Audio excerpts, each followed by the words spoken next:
Ladies and gentlemen, welcome to the Count Out Podcast. My name is Justin Williams. I am here with my good friend Jason Shuffletowski. Let's just go into a few reasons why we're doing this here. We're basically two guys that have loved the wrestling industry pretty much all of our lives. We aren't affiliated with anybody in the wrestling industry at all, so it's really, we try to kind of be as blunt and as truthful as we possibly can on what we think is kind of going on here.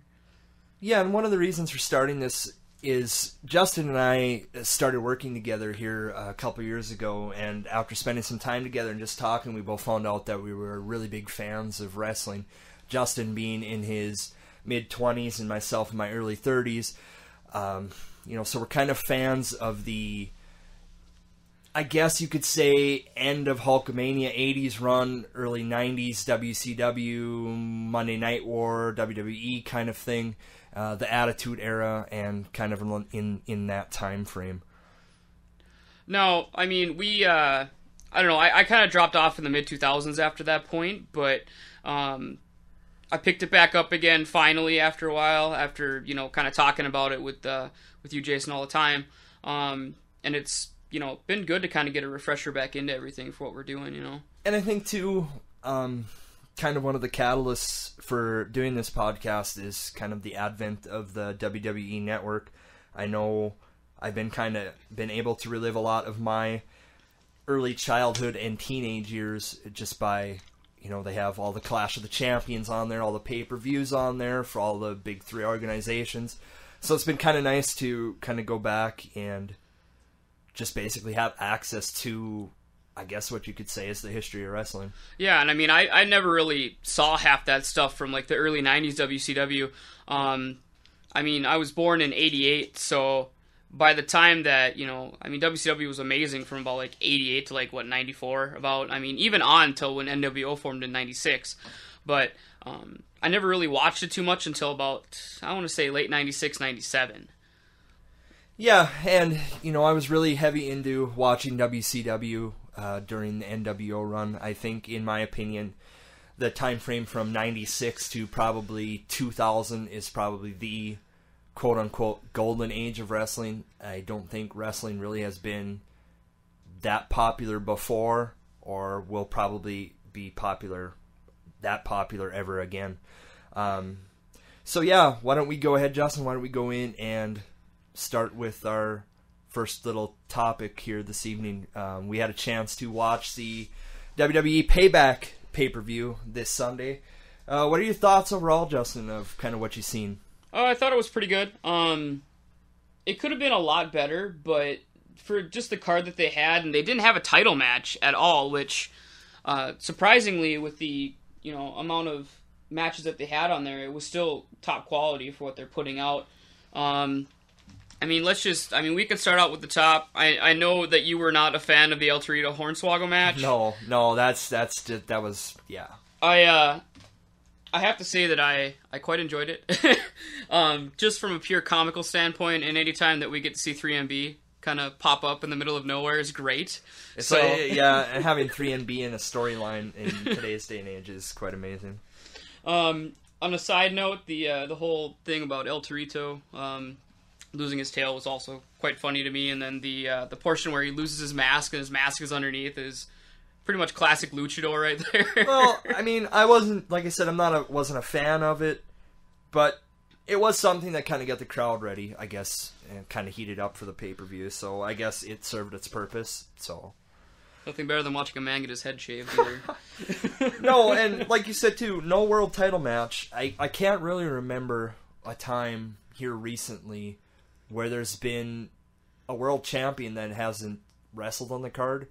Daniel Bryan did kind of appear in a segment there where he was given the option to either vacate his title or have his wife Brie Bella get fired when obviously she decided to quit on her own, which it's weird because, I thought maybe they would have had some kind of championship match or tournament for the vacant title at that point, but they didn't. I guess the main event served its purpose, the Shield versus Evolution. I was kind of surprised to see Evolution lose all of its members, with the Shield not losing any. I guess it kind of built the Shield for the future and for something that happened the next night on Raw, which we'll get to in a second. Yeah. And I think, too, you have Bray Wyatt losing to John Cena, but you have him take a beating from the most popular guy the company has had the last 10 years. The face of the company. The face of the company. And what it took to beat Bray Wyatt was push him into a footlocker and then have another one pushed on top of him. Yep. And I think, honestly, that spot where Cena threw the steel stairs at Bray Wyatt and they more or less bounced off his head. Yeah. I mean, part of his shoulder took the blow, but bounced off his head. Gashed his elbow. That was one of the sickest studs I've heard in wrestling in a long time. Yeah, the force that he threw that, and he actually did that again to Kane on Monday night, which is quite surprising that they allowed him to do that again. But yeah, it was great to see Cena and Bray Wyatt in that type of match. I prefer I Quit matches over Last Man Standing, but for a Last Man Standing match, that probably is top 3, I would say, for just matches in general for, that category. For me anyway. I'd almost say that this was possibly a match. Maybe they should have had it Extreme Rules. Yeah. Because this was actually more extreme than their cage match that they had. So I don't really understand the booking there for that, but, the match was effective. Some of the undercards seemed a little bit weak to me. I guess you had Rusev against Big E. I'm not a gigantic fan of Rusev. It just kind of reminds me of another Ryback where they're going to build him, and then do nothing with him. It's the Iron Sheik. It's the modern Iron Sheik. Seriously. You have Lana, who is basically the voice. Yes. And you have him doing the dirty work. Iron Sheik had a manager for how many years? And then he started talking to himself and started going off. I want to see Rusev go off like Sheik did. He did have Freddie Blassie. The Iron Sheik had Freddie Blassie in the 80s. And I could see it. I guess Lana is, besides attractive, obviously, she does do a very good job drawing heat. She is very good on the mic. But I just don't like the character. I don't see where they're going to go with this. It's not the 80s. You don't have your All-American Sergeant Slaughter, your All-American Hulk Hogan. What does he feed off of? Who does he wrestle? They have to build somebody up to kind of take him on. I think it's going to be a while before we fully see what happens with him. I think there's going to be a lot of squash matches, to be perfectly honest with you. And I don't think he's going to end up like Ryback, but Ryback more or less, because he adapted Goldberg's moveset essentially with all he does, and plus he's bald and looks a lot like him, I mean, he was basically set up to fail. Well, I think they kind of dropped the ball on Ryback, I guess. Maybe they pushed him a bit too fast. I think he should have had a world title run. Yeah. I don't know why he didn't get one. I'm not a booker, but, you think you have a big monster character. It's something that Vince McMahon is famous for. Big, ripped up, jacked up guy carrying the company, so I was kind of surprised they really didn't do anything with him. And speaking of Ryback, him and Curtis Axel defeated the team of Goldust and Cody Rhodes, the Brotherhood. I guess I'm seeing some dissension there with Goldust and Cody Rhodes. I know there was the rumored match between them at WrestleMania. I know Goldust has pushed for a match with his brother for a long time. I guess time filler? I would assume so. I think they want to push Rybaxel into more of a prominent tag team role, since the tag team division, I mean, it was good for a long time. Now that they're finally getting the Wyatts back into it, it's getting a lot better again, but they want to push another tag team up to go against the Usos, which I can see why they did it this way. Well, I think the team of Rybaxel works, because really, what was Curtis Axel doing on his own? I guess he had the run with Paul Heyman there, but that really didn't work out. That lasted 2 weeks, so... and Ryback kind of had his run with Heyman as well. Yeah, it was a little run. I think Ryback on his own before that was doing a lot better for himself, and he was just getting fed a bunch of people when he kind of came in, so... Yeah, and I don't know if they're going to get a tag title run, but I guess in order to, you have to fill tag teams, you have to have a tag team division if you have tag champions, so I guess for me it works. Another match on the card, Bo Dallas against Kofi Kingston, which wasn't really even a match. No, it was you had Kane come out and just beat up on Kofi Kingston and Bo Dallas going into the whole Bo leave thing. What do you think of this Bo Dallas character, Justin? Oh God, I love Bo Dallas. I don't know why. I just don't understand why I like it, but I just like that weird snivelly, inspirational guy that you see sitting on a corner somewhere telling you to Bo leave. I just like it for some reason. It needs to grow, mind you. It needs some direction. It needs to grow, but they treat it like he had a small run there where he was on the main roster for a little bit. I don't really know what happened, if they felt maybe he was too green. And obviously superstar Billy Graham thinks Bo Dallas is vomit worthy, so but no, I guess I would book it a little bit differently. I mean, he's the real life brother of Bray Wyatt. Why couldn't they maybe do something there? I don't know if they have something planned for the future. Maybe they don't feel that strong yet about Bo Dallas. But I don't think he should be associated with Bray Wyatt at all. I think they should really keep the two characters as separate as they possibly can. I mean, even though people in the crowd are chanting that he's worse than his brother, I think there was a chant on Monday night about that. But I really think as soon as he develops that character, it's going to be something totally different. And he's acting kind of like a tweener, but he's not a tweener. He's supposed to be a major heel, I guess. So a little bit more character development. I think we'll see something good out of it. And one of the matches we're forgetting about, the opening match, the U.S. title match between Sheamus and Cesaro. Ooh, I was a little surprised by the finish. Sheamus won cleanly, and it was a roll-up finish. When does that ever happen? Exactly, and the way they're pushing Cesaro as the next Paul Heyman guy, I was surprised. I thought maybe Sheamus was just the transitional U.S. champion, and Cesaro was going to have a long run. He has been U.S. champion before, so I could see not putting it on him. But do you think maybe that Cesaro losing might be pointing towards bigger and better things for him? I don't really know for sure.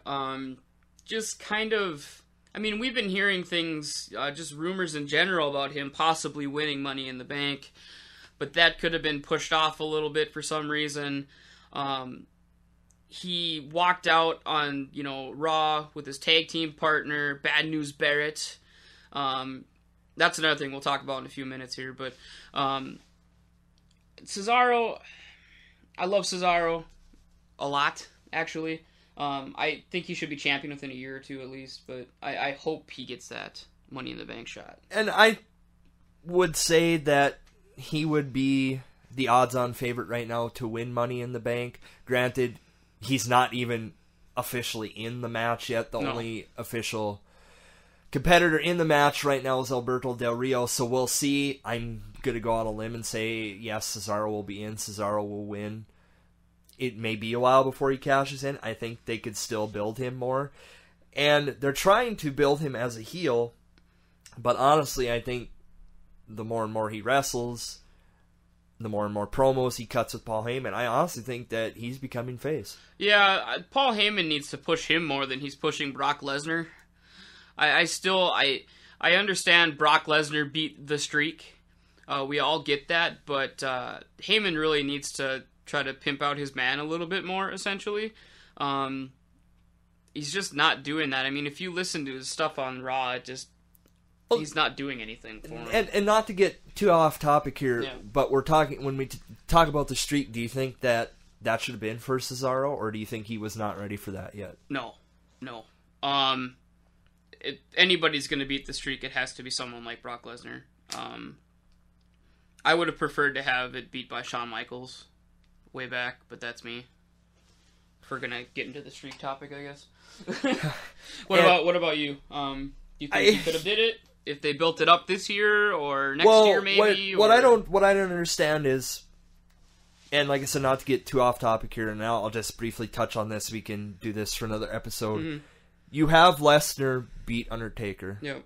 We haven't seen Lesnar since. No. And then you pair Heyman with Cesaro. Wouldn't that have made perfect sense? You have Heyman manage Cesaro going into WrestleMania. You have him beat The Undertaker, beat the streak. Now you have Cesaro go on to like a SummerSlam or something, become world champion. Wouldn't that logically make sense storyline wise? It would if they it's really hard for me to say just for the fact that there's so many guys that are waiting for that little bit of, that little bite, that shot, if you will. So I don't. If he wins Money at the Bank, then we'll know what's going on with him. I guess looking at it in retrospect, it seems like the WWE is not giving guys the quick push. Like somebody beats, say like a Roman Reigns or Cesaro beats Undertaker, they get the push. They're gradually building it up, so they're doing it kind of on their own. They don't need the cheap push. Yeah, I feel like they're acting more like it kind of was back in the 80s and the early 90s, where the guy isn't getting, pushed right away. I mean, some dudes were, obviously, but there's a build time in there at least. And it's the same for the storylines that are happening now, too. There's a build in the storylines. People don't like a slow burn, but, I mean, I like that. I like that a storyline takes 11 months to go and happen. Right, and that's... We're getting a little bit off topic. Yeah, we're getting way off topic here. But the last two matches at the Payback, Bad News Barrett defeated RVD, defended his Intercontinental Championship, and Paige defeated Alicia Fox for the Divas, or to defend her Divas Championship. I honestly think they're wasting Paige. That's just my opinion. You bring her in, she is the best, in my opinion, the best pure female wrestler on the roster now. Who else do you have? You have AJ Lee. That's the thing. You don't have anybody. You don't have. I mean, they're not going to push Natty Neidhart into the thing for some, into the title picture. And I don't know why. They should. And you have a Tamina Snuka who is a second generation wrestler. She's. What are they doing? I mean, AJ Lee is gone, obviously doing her marriage thing with CM Punk, but you're bringing in all these wrestlers from developmental. Honestly, in my opinion, probably too late. You don't have a Beth Phoenix anymore. And obviously you don't have a Trish Stratus anymore. You don't have any pure female wrestlers anymore. No. There are some people that are coming up. I mean, we're forgetting about Emma as well. Emma used to be in the Shimmer promotion. So, which Shimmer is quite amazing. If anybody has an opportunity to watch any kind of those women matches from Shimmer, I would highly suggest it. Another person that's going to be fairly good, which, was on TakeOver this week, was Charlotte. I was flabbergasted at how good she was. The match with Natalya. That may have been the best women's match I've seen in the last probably 6 months to a year. That was good. And once again, I'm getting off topic here, which I have a tendency to do. You have Natalya. Mm-hmm. Who, second generation wrestler, daughter of Jim the Anvil Neidhart, trained, with the Hart family. Why are you having her on NXT when you could have her on the main roster? I think it's more for their TV show, Total Divas, that she's a giant part of. That they're basically, from a business standpoint, a business thought, you have someone that's hogging up that airtime and is not on your current airtime that's showing every week. So there's a little bit of that in there. I think a lot of the divas that they have pulled up currently right now are way more green than they should be. The Eva Maries of the world. Summer Rae, actually, I kind of want to see her wrestle more. She was really, really good in NXT as well. I don't know why they don't. Her and her weird Fandango storyline they're going through now. Love triangle thing with Layla. It's terrible to see all these talented people kind of go to waste, and they're not all bad on the mic either. I mean, Paige is all right. Natty Neidhart's really, really good on the mic if you get her on the mic. So I don't see why they can't have a full-blown Divas division, essentially, is what we're kind of getting at here. Yeah, and I agree with you, too. But before we go any further and go into our main topic here for the show, the last match that we haven't discussed. Bad News Barrett defeating RVD, defending his Intercontinental title. Got some bad news for you. I love it. I like what they're doing with Barrett. I mean, they've tried multiple different times to do some kind of push with him. I know when he was in the Nexus and everything like that, they tried to give him a push with Cena. Maybe it was something he wasn't quite ready for. I think he's ready for this push.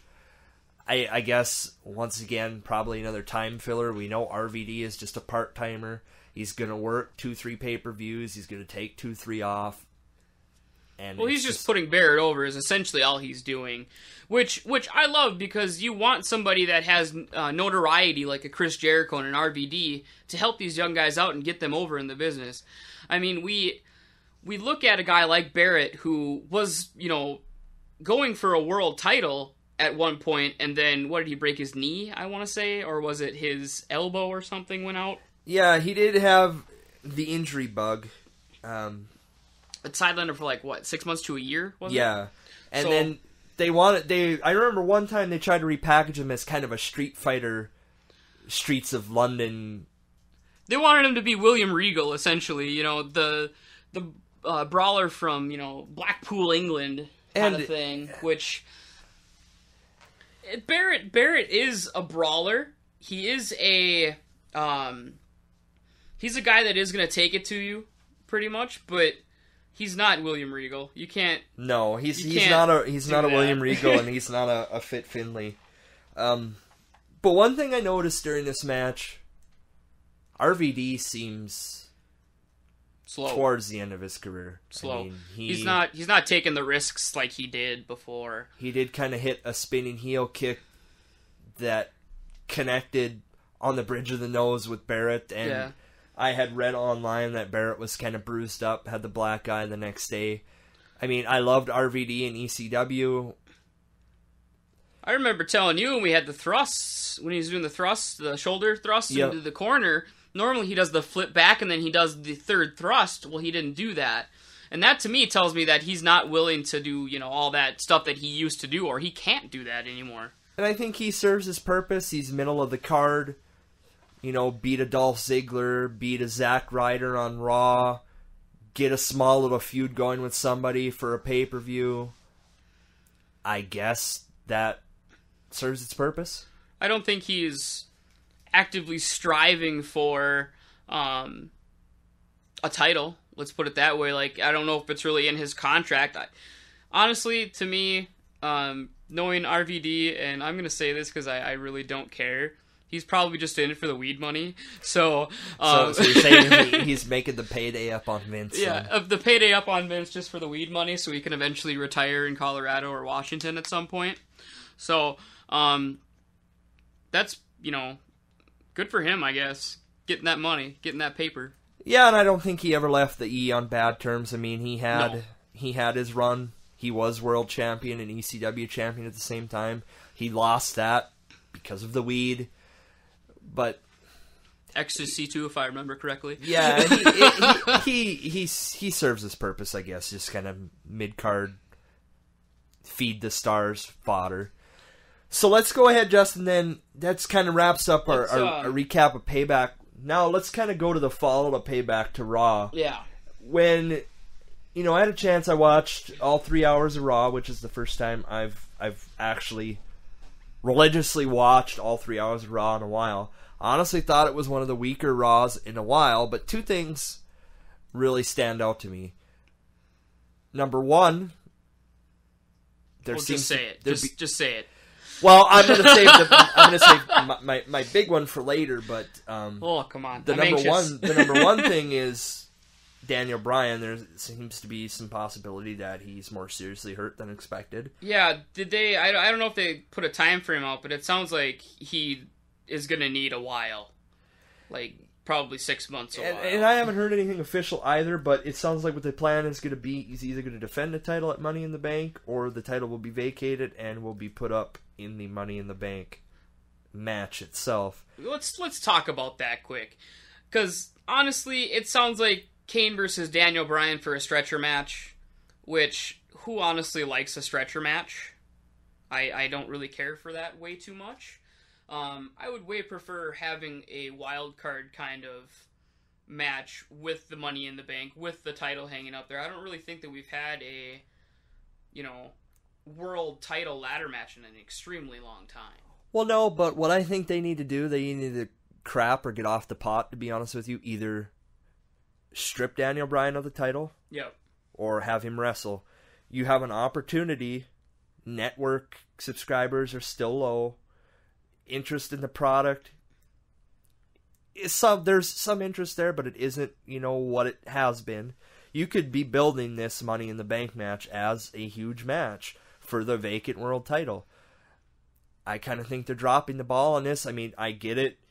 They really put a lot of time, a lot of effort, a lot of resources in holding Daniel Bryan back, then giving him the run. But, I mean, they got to do something here. They can't have a pay-per-views without a world champion on it. No, they can't. They can't continue to sustain pay-per-views without having a world championship match on there. I would prefer, to be honest with you, I was never a big proponent of the, month pay-per-view schedule kind of thing. I like the way that they used to do it with 4 major pay-per-views and then 2 or 3 offshoots, which gave you kind of something to look forward to. But they need a title match on each one of these. These supplementary titles at this point are not where they used to be. I mean, you can't finish a pay-per-view with an Intercontinental title match like you used to, No, So, and that's not a knock on the champions that are holding them supplementary titles now. I mean, I think Wade Barrett will have a long run as IC champion, and I think it's well-deserved. Sheamus, I thought in the beginning he was a transitional champion, but maybe, being he didn't lose the belt to Cesaro, maybe this is something that's in it for the long haul. But you have to have a world title match.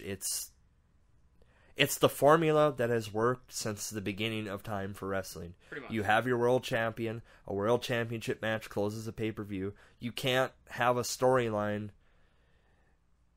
Maybe it's just something that they're doing different, and maybe I'm not used to it being different like that. Yeah, I'm not used to it either. I don't mind it.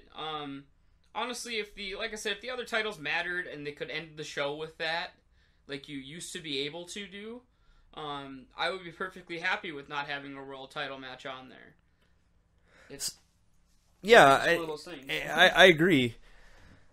So let's transition here into the second kind of standout moment of the night. I wouldn't say kind of, it was the standout moment of the night. Seth Rollins turning on the Shield and joining Evolution. I know we were talking during the pay-per-view that, I made the comment, as somebody could turn here. Yeah. And it happened on Raw. Little surprised that it was Rollins. I figured the guy who would, from the Shield, that would get the next push would have been Roman Reigns. Dean Ambrose, probably the most deserving, the most skilled of the three, the better at the mic, yes, but just with the way they've been pushing Reigns, yeah. I could have seen Reigns. He would have filled the Batista role.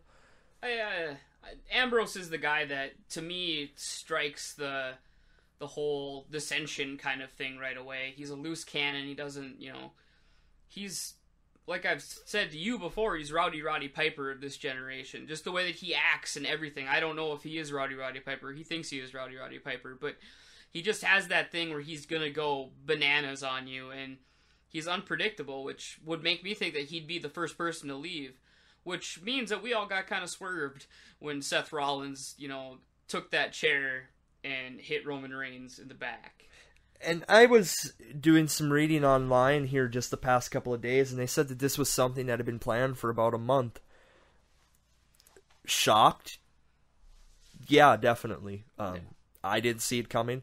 A lot of the fans out there that said, "Oh yeah, this is what was going to happen." No one knew that this was coming. This was a shock. I mean, even the crowd was silent. The crowd was dead all night, but it was just, I don't think they really realized what was happening when it happened in the first place.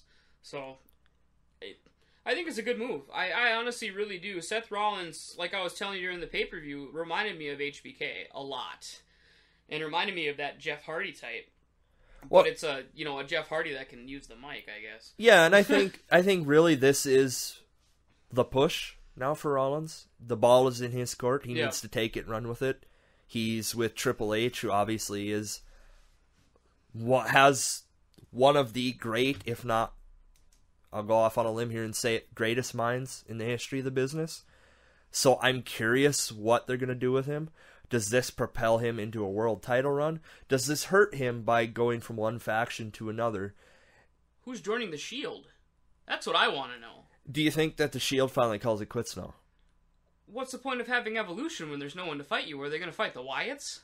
Well, you have an authority that runs the WWE. Yeah. You have maybe Orton and Rollins go for the tag title. Triple H go for the world title. Don't be surprised either if Triple H is in the Money in the Bank ladder match. Well, I wouldn't be surprised at all. I mean, it fits, Stephanie's MO perfectly. Let's stick my husband in there quick and see what happens. The biggest heel in the company right now, I guess, would be Stephanie, but next would be Triple H. Yeah. So wouldn't it make sense to do what they did when they had Flair, Orton, Batista, and Triple H? They held all the titles. Orton held the IC belt. Flair and Batista held the tag titles, and Triple H was the world champion. Do you think that we could see something like that? Yeah, I mean, it could work. I mean, we haven't had a faction like that probably since Evolution that held all those title belts in the first place, so it would be good to kind of see that again. I mean, when's the last time outside of Evolution that we had that? I mean, NWO did that. Four Horsemen were notorious for Four Horsemen were really the big proponent of that. Ric Flair again. Yeah, Ric Flair. He's going to come up in a lot of conversation in this podcast tonight when we kind of get into our main topic. Yep. But no, and I think it's good for Rollins. I followed him quite a bit in Ring of Honor when he was doing the Tyler Black gimmick. And I'm happy for him. I mean, he is a good kid. He is younger than I am, so I can call him kid. And I think, really, I don't think it hurts anyone. I think you could break up the Shield at this point, and you could have them go their separate ways. You could have them stay as a tag team, sure, but I think you're going to see, within the next 3 to 5 years, you're going to see Rollins, Reigns, and Ambrose all holding the world title. Yeah, at least once with each. I would think that with this, my gut still says Roman Reigns holds it before all of them. My dream is that, Dean Ambrose would, just for the fact that man can talk. He can hold a conversation, which is something the WWE is lacking right now, to be perfectly honest. Right. They don't have that heel that can keep the crowd going like they had in a CM Punk. I mean, you have Paul Heyman, but he's just, like he says, an advocate. So there isn't that talker. Stephanie McMahon's getting up there. She's following in her daddy's footsteps, but they need somebody that's on that area. Bray Wyatt's going to be there, but he's being a tweener at this point. People love him so much that, I just don't see it. We need a heel that's actually a heel. Yeah, and I think they have, with what they did by turning Rollins, I think they have a lot of possibilities there for feuds and other matches for the future. So I'm dare I say, excited for the next couple of weeks of Raw to see what happens. Just think about this though, quick. What company is he joining right now, Seth Rollins? Triple H, Ric Flair, Randy Orton, and Batista. All former world champions. All 4 former world champions with multiple titles. Right. Not just one, measly title reign, multiple titles. So Triple H must see something in him to do this. Yeah, and you think he's going to get... this is his push. Yeah. He really has only held, other than the NXT championship, he's really only held the tag team championship since he's been on the main roster. Yep. He hasn't held a single title at all. I mean, we can go back. ROH World Champion for a very long time, which is I would say it's a very prestigious title, but that's me. WWE-wise, first NXT champion. He was a Florida Championship Wrestling champion as well. So the guy's got a pedigree. He knows what he's doing. And the only thing that I, see that's fully wrong with him at this point is his finisher is all right, but it's kind of a weird setup to kind of get it to that. But that's my only knock on the guy. And his mic work is, not the greatest, but it's not Roman Reigns, so that's always no. And Rollins' mic work, no, it isn't the greatest, but his in-ring work is honestly, like you said, young Shawn Michaels. Yep. And I'm going to bring this up in a lot of future podcasts because I'm a CM Punk mark. What about CM Punk returning to join this field? Just don't get me started. everyone out there, think on that for a minute. So that kind of goes and ends our recap of the last week of festivities in the WWE, covering Payback and Raw. Now let's go ahead and let's go to our main topic. This is a topic that is going to give you guys a little bit of a background into kind of who we are, what kind of wrestling fans we are. And just as a disclaimer, before we get into this topic, I don't expect anyone to agree with anything that we're going to talk about over the next, little bit that we're going to be talking about this topic. These are opinions. Opinions are going to vary, and the topic is the 10 greatest wrestlers of the 90s. Now, I've had a chance to see Justin's list. He's had a chance to see mine. We have some that are going to overlap. I don't believe any of our top 10 are in the same positions. There are going to be some... There may be one that's in the same position. I think there might be one, yeah. There are going to be some that are going to shock people. Mm-hmm. They're going to be like, what are you thinking? But some that they're going to say, who the hell is this person? we're going to do our best to convince you why these wrestlers belong on this list and why we feel they belong in that spot. Like I said, we both have separate lists. We're going to, give our points and counterpoints, why they belong there, why they should be higher, why they should be lower. Also, as another disclaimer, being this is only 10 wrestlers, we left off a whole ton of wrestlers that I'm sure a lot of you are going to be, why did you leave so-and-so off? It's our list. If you think you can do a better list, go ahead and email it to us. Yeah. We'll read some of the lists off in future episodes. Get some discussion going with us. We're all about that. Yeah, shoot us a tweet too. We are at the Countout Podcast, or at Countout Podcast, excuse me. The Gmail account, if you want to shoot us an email here, is thecountoutpodcast@gmail.com. So feel free to email us any opinions on anything that we're kind of talking about here at all, or any suggestions for further topics. I mean, just shoot us an email, shoot us a tweet. We're also on Facebook. Just search the Count Out Podcast. You'll see a lovely picture of Shoei Baba's head, which we are very, very fond of. we love Shoei Baba's head. But anyways, Justin, we've covered Payback. We've covered Raw. We've done the introductions. We've paid the bills. Let's go ahead and let's get this started. Who do you have on your number 10 on your top 10 list of wrestlers of the 90s? First off, I want to mention some of my honorable mentions because people are going to freak out from just a couple of them that I have off of here. Triple H is not on my list. People are going to flip at that. I understand. I love Triple H. These guys are better, in my opinion. I'm sorry. That's just the way it happens. Another person that is kind of near and dear to my heart that I didn't really discover until I was about 20 years old is Kenta Kobashi, All Japan, New Japan Pro Wrestling, a legend, living legend in Japan right now. The last one that I did leave off, and it's probably going to be a shock to you, Big Van Vader. Ooh, yeah. I originally had him in my number 10 slot until tonight when I changed my mind. So, to start off with, number 10 is going to be kind of a shocker. People are going to be like, why the hell is he not top 3? The Rock. Ooh, at number 10. 10. Ooh. The reason being is The Rock's career really didn't pick up until really late 90s, like 97, 98, 99. So the time span between that, there's nothing there. I mean, it's a very minimal area in between the two. I put the best match in the 90s that I thought The Rock had, and that was the Rock Foley I Quit match at Royal Rumble in 1999. I remember that match. That match was a brutal match, and I know if you watch the Beyond the Mat documentary, there is scenes from that match in there where Foley's taking chair shot after chair shot after chair shot to the head. And, I mean, he's taking them full on. What was it, 22 to 25 chair shots to the head? And you could see his wife and his kids in the front row crying. Yep.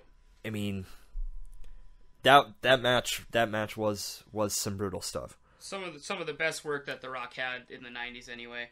Not his best match, in my opinion. That would go to probably Hogan versus Rock. To me, anyway, that was probably one of the best worked matches that I think The Rock's ever done. WrestleMania 18. Yep. Yeah, and I could see...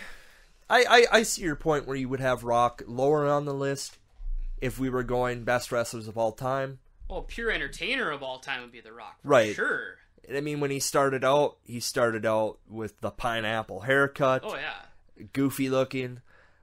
High Chief Peter Maivia incarnate was basically what they were going for. Right, and he had, he eventually joined the Nation of Domination, had an Intercontinental title run. That worked for him. He was booed so much that, that would break a lot of wrestlers. The fans, when he was a face initially, the fans more or less... Well, they hated him. They couldn't they pissed on him. They did not like him at all. So, and he took that, ran with it, and became The Rock. Made the best decision of his career, to be honest, because face Rock is not a great Rock, in my opinion. His best work was when he was Hollywood Rock and when he was a heel and harassing the crowd the entire night. That was when The Rock was at his best, and that was when The Rock was at his funniest. For my number 10, and you're probably going to be like, why don't you have him higher? I have Mick Foley. Oof. Now, the reason why I have Mick Foley at number 10, his big run in the WWE didn't come till towards the end of the 90s. He had his early run in WCW in the beginning of the 90s. One of the first things I ever remember about WCW, flipping through the channels, was him and Vader. They were wrestling on a WCW Saturday night broadcast, and I remember Vader pulling back the mat. Or actually, come to think of it, they didn't have mats at the time in WCW. That was part of the Bill Watts thing, where they didn't have any mats at all. Well, they weren't supposed to go over the top rope back then. No, and Vader powerbombed him. Vader is a brutal man. Vader's vicious. That dude is mean. And he powerbombs him on the concrete. And as a young kid, this was 1991 when this happened, 1992. Yep. And that was just insane. Yeah, the bump that he took was crazy. Like, you just hear a thud and you knew he didn't fall right at all. It's kind of like the Hell in the Cell match when he went through the table. It was kind of that same thing, but the Hell in the Cell match was just, quantified by 50 at least. I have Mick Foley a lot higher on my list, but we'll get into that in a little bit here. And two, why I have him a little bit lower again. He had the little bit of a run there in WCW. He had his run with Sting. He was, the heel to Sting. He kind of bounced around Smoky Mountain Wrestling, ECW, where he, kind of feuded with the Sandman, Tommy Dreamer, tagged with Mikey Whipwreck, had, the tag team title run. Terry Funk matches, man. The Terry Funk matches at ECW, God. let alone when they were in Japan in IWA. The Frontier Martial Arts matches, the King of the Death matches in Japan. Yeah, and that's the thing too. Exploding barbed wire everywhere. I don't even know why he did that. I'm not a gigantic fan of the quote-unquote garbage wrestling matches. No. That's probably why I moved him down a little bit. And I know in Ric Flair's book, he refers to Foley as a glorified stuntman. To a point, I can see that. He did had a lot of cheap heat to get a lot of cheap pops. So that's kind of why I have him lower. I had a chance recently to read his first book, Have a Nice Day. I know it came out years ago. I've grown to respect him a lot more. Just what he has done for the business. how much he's sacrificed his body for the business, and how much he just actually loves the business. He's loved the business since he was a kid. It's what he always wanted to do. Jimmy Snuka flying off the cage, him sitting in the crowd. That's always the story that you hear about him, and that's when, I mean, he loved wrestling before that, jumping off of his house into a bunch of mattresses, just to imitate Jimmy Superfly Snuka. Mick Foley is one of my personal favorites, and I'll kind of get into that once I have him on my list here. So, let's go with my number 9 at this point, and much to Jason's chagrin, it's going to be Sting. Ooh, that's low. It is low. The reasoning for me, to be perfectly honest with you, I love Sting. I love the dark Sting gimmick that he had with, going against NWO and all that. But I watched more WWE. I watched some WCW, but as soon as WWE turned on, I switched the channel right over. So I don't really watch that much Sting. I know he went from a golden boy over to, the brooding, depressed guy that came from the ceiling with a bunch of crows. He had some alright matches with Hogan for a while when they were feuding. Ric Flair, I think they had a couple really good matches. But you'd probably know a lot more about Sting than I do, to be honest.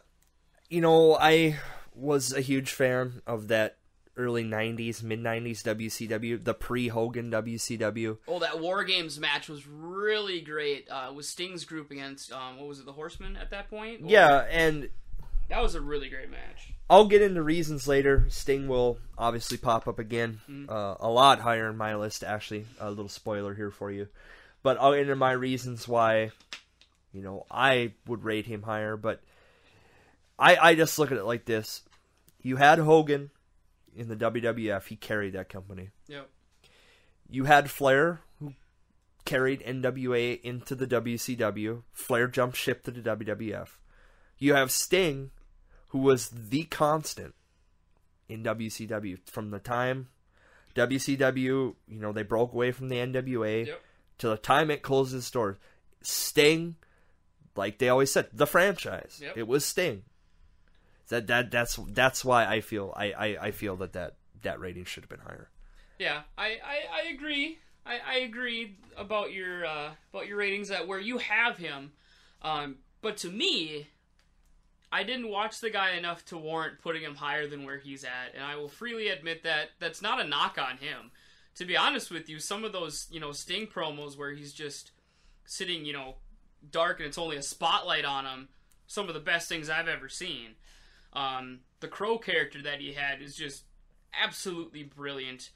And even some of his stuff in TNA, to be honest with you, was really good when he was Joker Sting. Right. That was pretty good stuff for Sting. I mean, now, granted, it's TNA and the wrestling quality isn't, the greatest, and they're telling people to do stuff that they shouldn't be doing in the first place, but Sting was good during that time. I agree. Like I said, I didn't watch enough Sting to warrant putting him higher on my list. Well, my number 9 is probably... you're going to feel the same way about my number 9 as I do about your number 9. I had Shawn Michaels at number 9. And I'm sure a lot of you listeners have probably just shut the podcast off right now. But for those of you that decided to continue to listen, here's kind of why I have Shawn Michaels lower. As far as pure wrestling ability, yeah, one of the best. But Shawn Michaels had his demons. He liked the drugs. He liked the women. He liked the pills. He could have had a lot longer of a run than what he did. Had he committed himself to the business, he could have had one hell of a run. And, starting out in the early 90s, he was still tag team partners with Marty Jannetty. And I remember on an episode of WWF Superstars, a lot of these memories that I'm going to have are from like weekly TV programs that they used to have, because we didn't have a lot of the Monday night stuff when I was big into wrestling right away. I remember 1991 when he super kicked Marty Jannetty through the barbershop plate glass window. Yeah, I remember watching that years later. And hell of a turn. he turns into the Heartbreak Kid. He gets managed by Sensational Sherry. Mm-hmm. Yeah, he had an IC title run there, but there was a time when he left the company. He was let go because of drugs. They end up going with Razor Ramon as the Intercontinental Champion. They bring Michaels back. They have a hell of a ladder match at WrestleMania 10. Probably one of the best ladder matches of all time, and just an all-in-all great match. But, and you know, Degeneration X at the end of the 90s. But still, I think... You're gonna fully disagree with me here, but I'm a firm believer that Shawn Michaels may have probably ushered in the Attitude Era. I know you probably think NWO did that, but just the stuff that he was pulling off with Triple H during that time, I think that really ushered in the change that the WWE needed at that time, and I think it really fully ushered in that era. Yeah, and I think, like I said, from a pure ability standpoint, he was great. From the entertainment aspect, the DX stuff was great. I don't know, I guess maybe I felt... I don't... As myself being a wrestling fan, I don't really necessarily care about natural wrestling ability. Did you lose your smile, Jason? It's entertainment, and I don't feel at times that he was that entertaining to me. I'll get into him a little bit later. Who do you have for your number 8, Justin? Oh, people are gonna crap on this one too. Taker. Undertaker at 8. Undertaker was probably one of the 2 reasons I started watching wrestling. Him and Mick Foley, Mankind. Just the fact that the gimmicks were so good and the guy could actually wrestle is what I liked. My most memorable match with him was the Hell in the Cell match with HBK at Bad Blood in 97.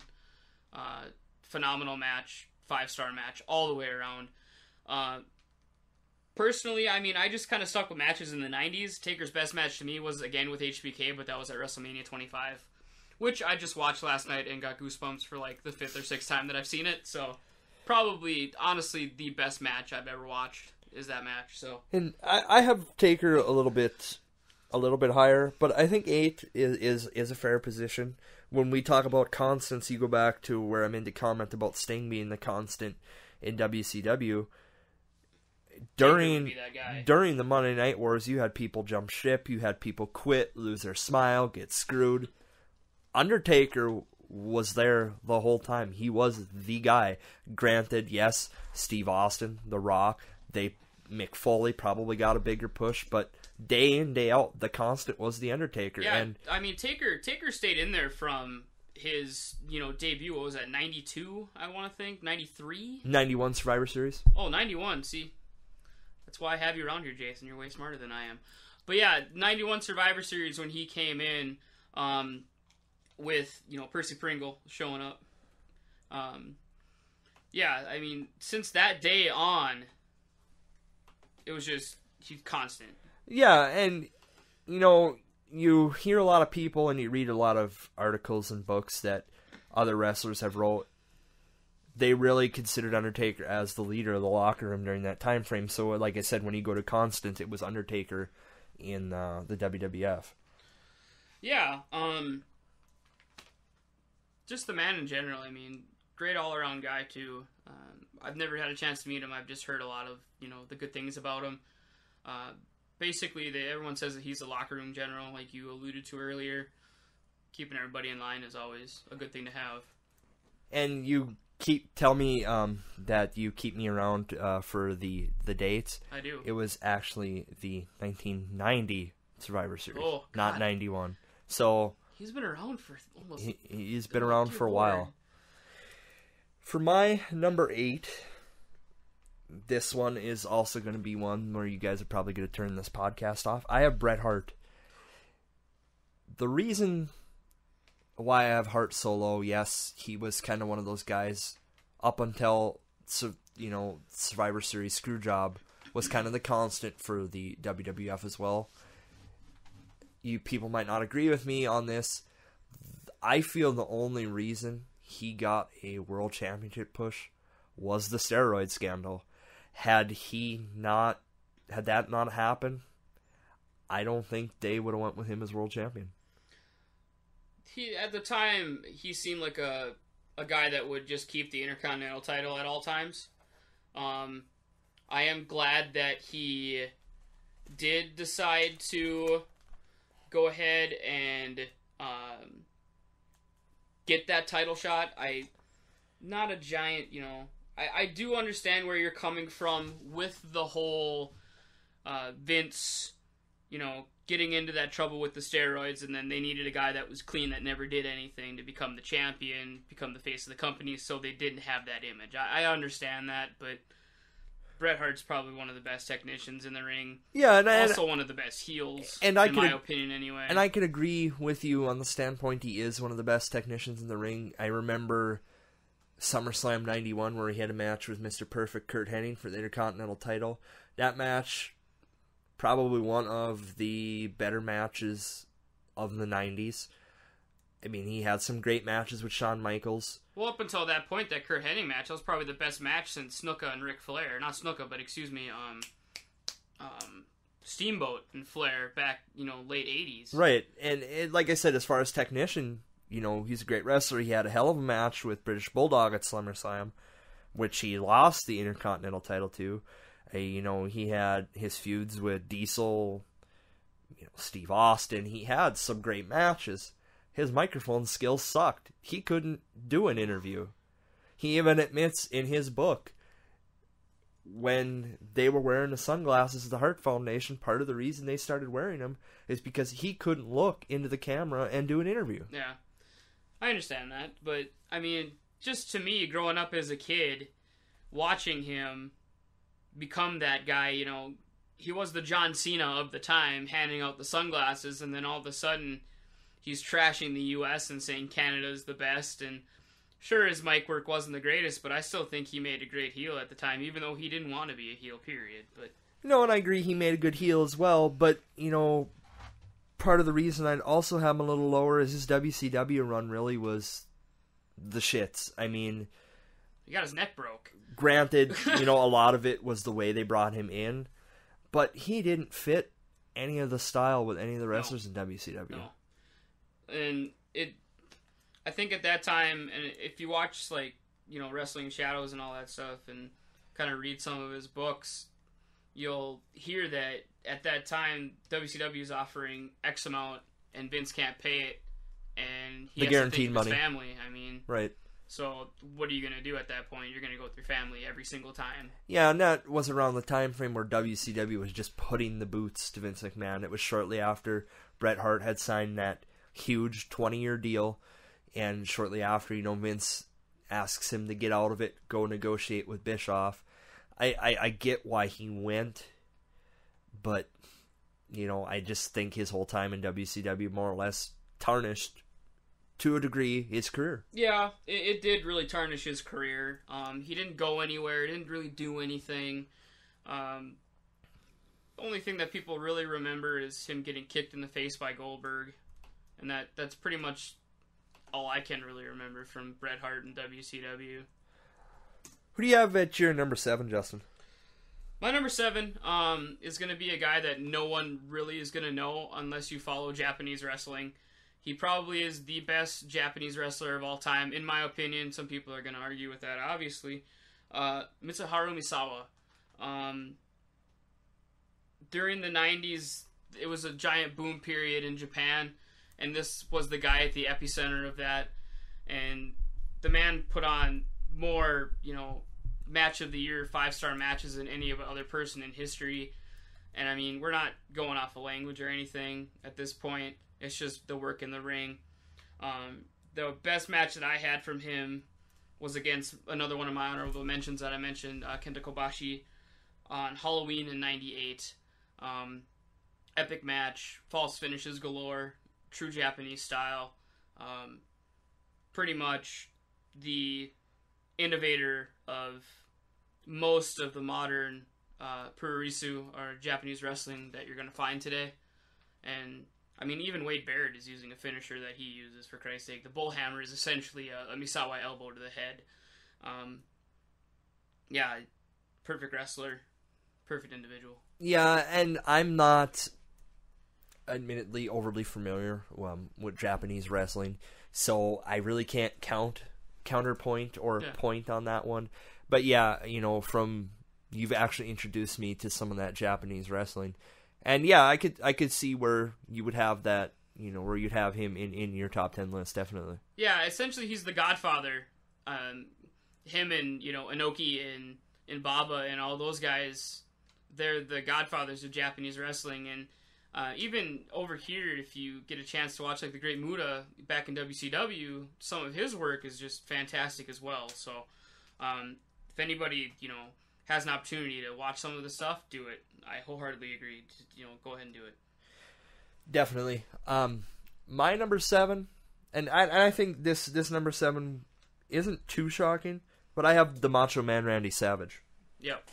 The Macho Man, if I were to do a greatest wrestler / entertainer list of all time, he'd be, probably top 3, top 5.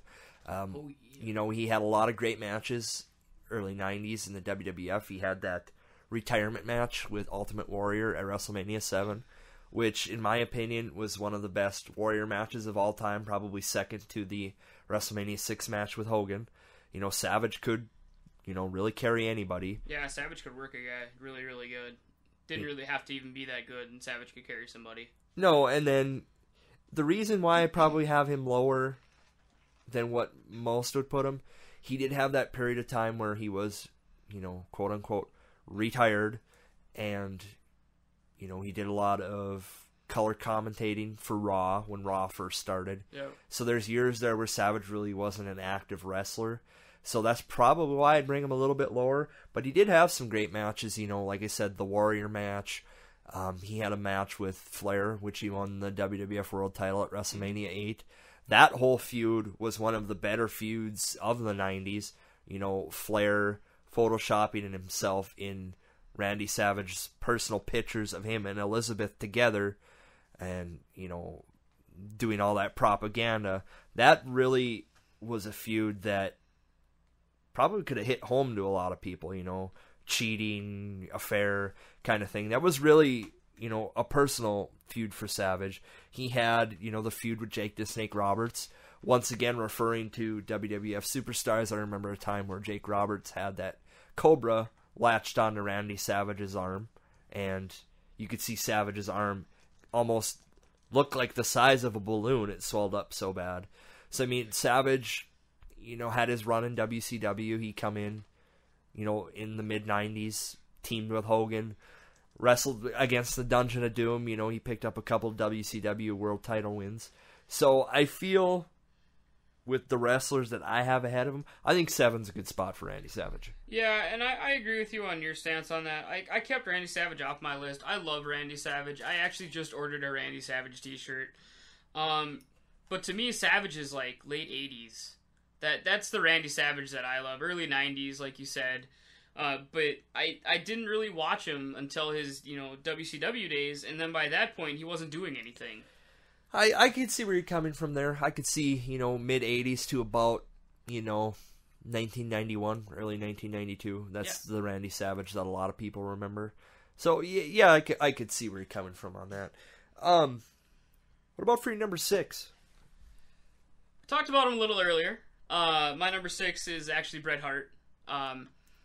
Bret Hart is one of the reasons I actually fell in love with wrestling in the first place. I don't know why, but my first, real memory of wrestling was Bret Hart on the television with the Hart Foundation in the ring. So that's one of the main reasons I put him up here. Outside of that, the man is, like I said earlier, one of the best technicians in the entire world. He ain't the best at promos, but he survived and he did good. My favorite match with him was the Iron Man match with HBK with Shawn Michaels WrestleMania. Which is kind of a reoccurring thing if I realize. A lot of matches with HBK in here because he was such a good worker, but that match was great. The ending where they just had, they were both tied up. The overtime. And then they had the overtime kicked in and Michaels won for the first time. Good stuff, and then, all the other stuff that we talked about earlier. So yeah, I could see, Hart being a good spot at 6. I really don't have any arguments there. You know, I kind of pleaded my case with I don't think he was a mic man. He wasn't, to a degree, wasn't really that good of an entertainer. But yeah, as far as pure wrestling ability, probably top 3 of all time. So yeah, I could see that. For sure. For my 6, this will be probably a little low for some people's liking. I have The Rock. And, you know, I have him rated a little bit higher than what Justin has him rated. Mainly for the fact that you could say Rock and Steve Austin, maybe to a degree Mick Foley, carried the WWF at the time out of the doldrums into the Attitude Era. Yep. You could say, as much as you could say, or I would say the NWO caused the Attitude Era, Steve Austin was the Attitude Era. Really, some of what The Rock was doing in his promos with the Nation of Domination kind of helped usher in that Attitude Era. Yeah, it really did. I don't think until he became, you know, full corporate Rock, is when it kind of fully hit on The Rock, you know, that we knew that, hey, this guy is going to be really, really, really good. But overall, I think it's a good spot for him. Like I said earlier in mine, why I had him in 10 in the first place, he only really impacted for 3 years in the 90s. I mean, it wasn't a full decade of influence. But you could almost say, in that 3 years, he did more than a lot of wrestlers that wrestled the whole entire time from 1990 to 1999. You could say the same for Mick Foley as well. Point well taken. But, you know, I look at The Rock's series of matches with Steve Austin, The Rock's series of matches with Mick Foley. Mm-hmm. They are some of the more talked about, more remembered matches in the World Wrestling Federation history. Yeah, and I mean, Steve Austin and The Rock, too, they've said themselves that they just go off each other. They're like, you know, when two streams meet and, you know, create a whole new river. That's basically how they work together. It's the same kind of thing that happened with, you know, Bret Hart and Shawn Michaels. They hated each other, but they worked so goddamn well together. Right, and The Rock, would I say best technical wrestler of all time? No. Athletic? Yeah, damn sure athletic. Obviously, you know, he had his football career at the University of, you know, of Miami, actually. And, you know, he almost, you know, made it in the pros, but tore up his knee, played a little Canadian ball. So, as far as athletic ability, definitely. Wrestling ability? Nah, not so much. Probably number 1, 2, or 3 best entertainer I would go number 1. I don't think I've ever been as entertained as, you know, listening to The Rock, but all opinions, obviously. You know, yeah, and, you know, that's why they keep bringing him back. He's such an entertainer, and he's the man, really. You know, like I said, his feuds with Steve Austin really ushered in my opinion, the Attitude Era. Yeah, just him kind of going through that with Steve Austin, and, you know, pretty much did usher in the Attitude Era, like you were saying, So, not to leave you guys hanging on the edge here, but we're going to kind of leave you on the cliff here. We're going to go ahead and wrap things up for tonight, and then we will return next week. Same time, same place. We're going to talk a little bit about what's happened over the last week, and then we are going to give you the rest of our top 10 wrestlers of the 90s list. So, for Justin Williams, myself, Jason Shuffletowski, everybody, thanks for tuning in to this first episode of the Count Out Podcast. And wherever you are out there in internet land, we hope you have yourself a wonderful time. Thank you all.